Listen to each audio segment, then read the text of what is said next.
في الفترة الأولى الخاصة بفترة الصياد دي، كان نسبيًا حضرتك بتقبل ما يُعرض عليك من أدوار، والّا قصة الصياد في حد ذاتها شغلت بالك جدًا، جدًا، فبقيت عايز تعمل دور، والّا حضرتك بتشوف على المُخرج والcrew أخبارهم إيه، وبناءً على ذلك بتحدد إن أنا عايز أبقى جزء من هذا المسلسل أو من هذا العمل، والّا بتختار استنادًا على فكرة إنه الورق نفسه حلو ومساحة الدور كبيرة وأنا ما عملتش الدور ده قبل كده، بتختار والله إزاي؟ طبعًا يعني في بداياتي أنا كان لازم مش آخُد أي حاجة، اهم، لكن تختار، أحاول أبقى متواجد قدر الإمكان، تعمل انتشار، انتشار، اهم، والناس تحفظ وشي والناس تعرف إن أنا عندي أقدر أعمل كذا شخصية وأقدر أغيّر جلدي في الشغل.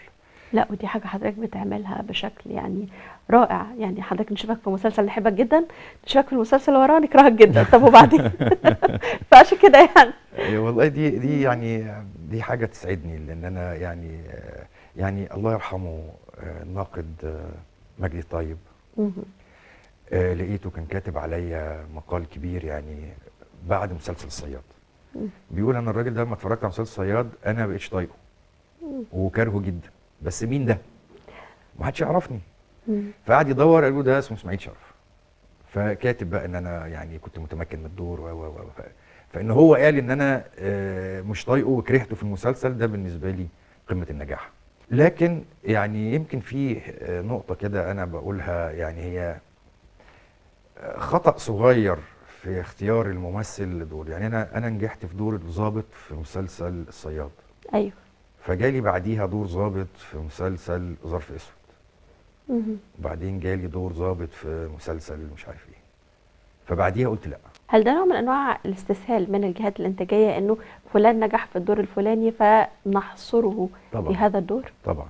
يعني مثلًا بعد المسلسلات دي اللي أنا دور ضابط أنا وقّفت ورفضت أي دور ضابط، أنا اهم، قعدت شوية يعني مثلًا سنة، سنة ونُص، لغاية ما بييجي لي دور ضباط ما بارفضها، لأ خلاص أنا لازم أوقّف، إمم. وإلا هافضل كده كتير، ودي في نماذج في السينما المصرية فضل اتحصرت في ضباط دور لغاية ما واحد ماتوا.